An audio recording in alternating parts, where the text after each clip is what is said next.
Hola, buenos días, qué gusto encontrarnos de nuevo en este amanecer, una nueva jornada que nuestro Señor nos regala. Recuerde compartir el enlace de este video. Estamos ya en el estudio del último libro de la Biblia, el libro de Apocalipsis. También déjenos su me gusta. Antes de continuar, le invito para que iniciemos orando. Mi Señor, gracias por tus misericordias, por tus cuidados, por la vida. Estoy junto a mis amigos iniciando este estudio. Señor, que en Cristo Jesús podamos ser vencedores.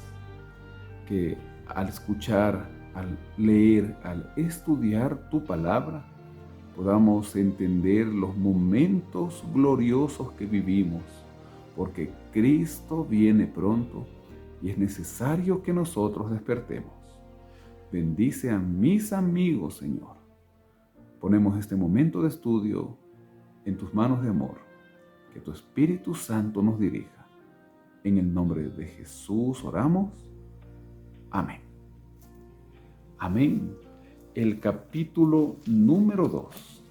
El comentario Andrews respecto a las 7 iglesias dice que estos 7 mensajes tienen el formato de las cartas de la antigüedad. Aunque dirigidos a 7 iglesias de la provincia romana de Asia, los mensajes tienen valor universal y ofrecen también un anticipo simbólico de los principales cambios que sufriría el cristianismo. Las promesas al vencedor se van incrementando en número y valor a lo largo de la progresión de estas cartas. Así, en cada una de las 7 cartas encontraremos la presentación de la iglesia, la descripción de Cristo, la valoración o evaluación de la iglesia y también una exhortación y una promesa para cada iglesia. La primera iglesia es la iglesia de Éfeso. En la presentación dice: escribe al ángel de la iglesia en Éfeso. Y luego hace la descripción de Cristo como el que tiene las 7 estrellas en su diestra, el que camina en medio de los 7 candelabros de oro, dice esto. Y antes de continuar con el verso número 2, también leer lo que dice el comentario respecto a Éfeso. Era la ciudad más importante de la provincia de Asia, puerto marítimo. Allí Pablo pasó 3 años. Lo encontramos en el libro de los Hechos, capítulo 20, verso 31. También puede representar la relativa pureza de la iglesia del primer siglo en el aspecto profético. Éfeso, la iglesia del primer siglo. Verso 2. Yo conozco tus obras, tu arduo trabajo y tu perseverancia, y que no puedes soportar a los malos. Has probado a los que se dicen ser apóstoles y no lo son, y los has llamado mentirosos. Has sufrido, has sido perseverante, has trabajado arduamente por amor de mi nombre, y no has desmayado. Así, valorando a la iglesia y dando características específicas de lo que fue el inicio de la iglesia cristiana junto a los apóstoles en el primer siglo, siendo Juan el último apóstol en quedar vivo. Pero desde el verso 4 viene la exhortación. Pero tengo contra ti que has dejado tu primer amor. Recuerda, por tanto, de dónde has caído. Arrepiéntete y haz las primeras obras, pues si no te arrepientes, pronto vendré a ti y quitaré tu candelabro de su lugar. Y luego de la exhortación en el verso 6, encontramos la promesa. Pero tienes esto, que aborreces las obras de los nicolaitas, las cuales yo también aborrezco. El que tiene oído, oiga lo que el Espíritu dice a las iglesias. Al vencedor le daré a comer del árbol de la vida que está en medio del paraíso de Dios. Nos dice también el comentario: los nicolaitas era un grupo dentro de la iglesia que transigía con la cultura religiosa popular, mezclando así la verdad con el error. Y había dejado esta primera iglesia su primer amor. Quizá también nosotros podemos tener alguna característica de la iglesia de Éfeso. Segunda iglesia, la de Esmirna. La presentación: escribe al ángel de la iglesia en Esmirna. Estamos en el verso número 8. La descripción de Cristo, el primero y el postrero, el que estuvo muerto y vivió, dice esto. Antes también el comentario acerca de Esmirna, otro puerto marítimo importante a 50 kilómetros al norte de Éfeso, con una considerable población judía en tiempos de Juan, puede representar a la iglesia perseguida de los siglos II y III. Como en el caso de la iglesia de Filadelfia, esta iglesia no recibe ninguna reprensión de parte de Jesucristo. Y encontramos la evaluación de la iglesia desde el verso 9. Yo conozco tus obras, tu tribulación, tu pobreza, aunque eres rico, y la blasfemia de los que dicen ser judíos y no lo son, sino que son sinagoga de Satanás. No temas lo que has de padecer. El diablo echará a algunos de vosotros en la cárcel para que seáis probados, y tendréis tribulación por 10 días. Y la promesa dice: sé fiel hasta la muerte y yo te daré la corona de la vida. El que tiene oído, oiga lo que el Espíritu dice a las iglesias. El vencedor no sufrirá daño de la segunda muerte. En cuanto a los que se refiere como sinagoga de Satanás, estas duras palabras sugieren que la persecución de los cristianos en Esmirna estaba encabezada por la misma población judía de la ciudad. Y referente a la tribulación por 10 días, puede aludir a la persecución de los cristianos bajo el emperador Diocleciano entre el año 303 y el 313 después de Cristo, que fue la más violenta persecución de todas en aquella época. Luego viene la tercera iglesia, el mensaje a Pérgamo.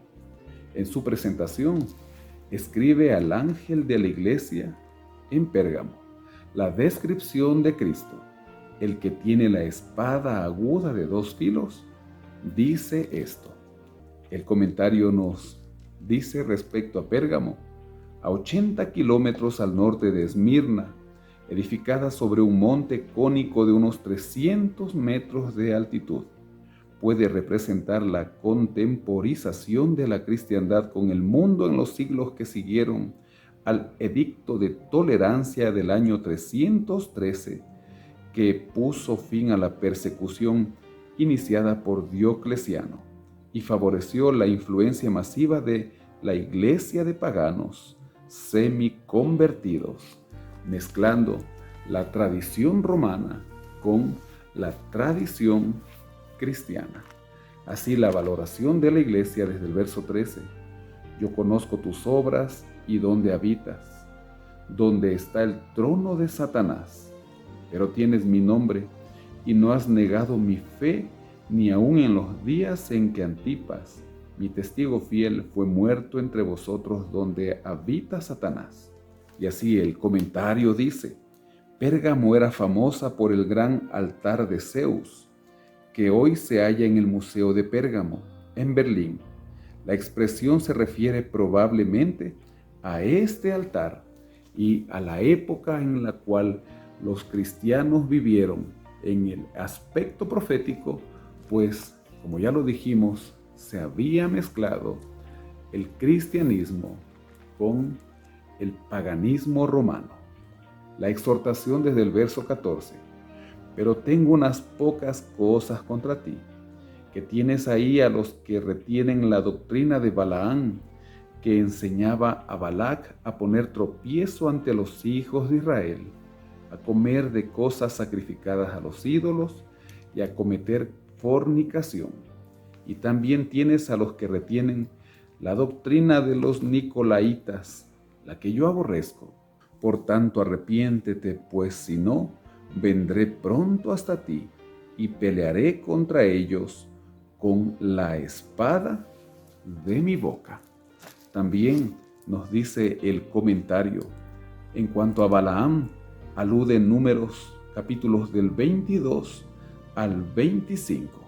La religión tradicional de su cultura, predominantemente griega, se centraba en la idolatría y la inmoralidad sexual. Los cristianos allí se sentían, por lo tanto, tentados a transigir en estos aspectos. También puede ser una característica, o quizá algunos de nosotros cristianos podríamos estar identificados con estas características de Pérgamo. Tan difícil tiempo que nos toca vivir. Y viene la promesa en el verso 17. El que tiene oído, oiga lo que el Espíritu dice a las iglesias. Al vencedor le daré de comer del maná escondido, y le daré una piedrecita blanca, y en la piedrecita un nombre nuevo, el cual nadie conoce sino el que lo recibe. Así también nos explica, una porción de maná se mantenía escondida frente al arca del pacto como recordativo, y el maná el Señor nos quiere dar en su palabra. Y también en los tribunales de la antigüedad los jueces usaban una piedrecita blanca para votar por la absolución de un reo. Y el Señor quiere a nosotros darnos absolución del pecado y vida eterna. Y el cuarto mensaje, el último de este capítulo, el mensaje a Tiatira. La presentación, verso 18, escribe al ángel de la iglesia en Tiatira.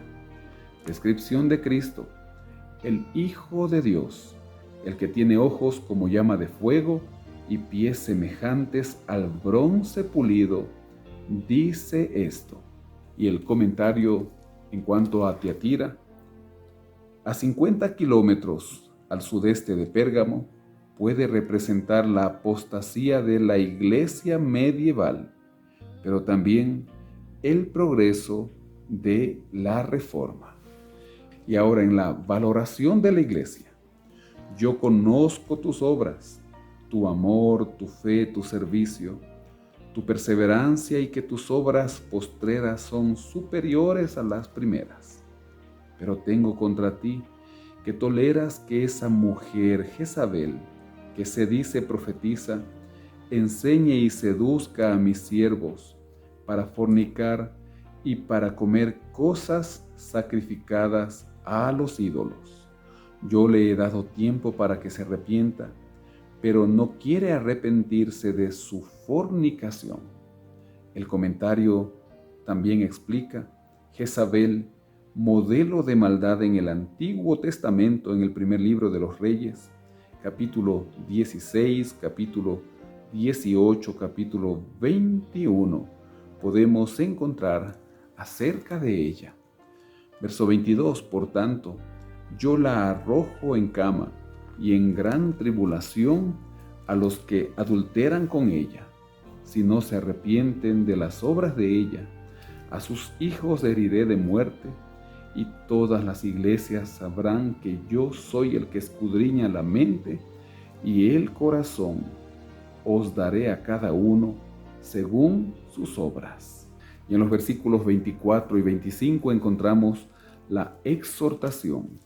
Pero a los demás que están en Tiatira, a cuantos no tienen esa doctrina y no han conocido lo que ellos llaman las profundidades de Satanás, yo os digo, no os impongo otra carga, pero lo que tenéis retenedlo hasta que yo venga. Es que tal fue el sufrimiento que la Iglesia romana impuso en la Edad Media, que los cristianos fieles de la época tenían suficiente carga y cuánta dificultad para ser cristianos y para pregonar la palabra de Dios. Y viene también desde el verso 26 la promesa: al vencedor que guarde mis obras hasta el fin, yo le daré autoridad sobre las naciones, las regirá con vara de hierro, y serán quebradas como un vaso de alfarero, como yo también la he recibido de mi Padre, y le daré la estrella de la mañana. El que tiene oído, oiga lo que el Espíritu dice a las iglesias. Al vencedor, al que retenga la palabra, al que retenga lo que tiene, al que guarde la palabra, yo le daré la victoria, dice el Señor. Para que podamos meditar en estos 7 mensajes del día de mañana, continuaremos con los 3 últimos. Son mensajes que describen la iglesia a lo largo de los tiempos, desde que el Señor ascendió al cielo y dejó a sus apóstoles la gran comisión, hasta que vuelva por segunda vez en las nubes de los cielos. Pero también son características de nuestra iglesia hoy. En cada lugar podemos estar sufriendo lo que sufrieron estas iglesias. Y nosotros hoy debemos estar atentos a la exhortación del Señor y también mantenernos en sus promesas, para que lo meditemos durante esta jornada. Mi Señor, gracias porque tú eres el que nos sostienes, el que nos quieres dar salvación y el que nos ayudas hoy en cada una de las tribulaciones, sobre todo en las tribulaciones espirituales que vivimos. Que escuchemos el llamado y la voz de tu Espíritu Santo. En el nombre de Jesús oramos. Amén. Amén. Que el Señor le bendiga y le guarde. Tenga un feliz y bendecido día.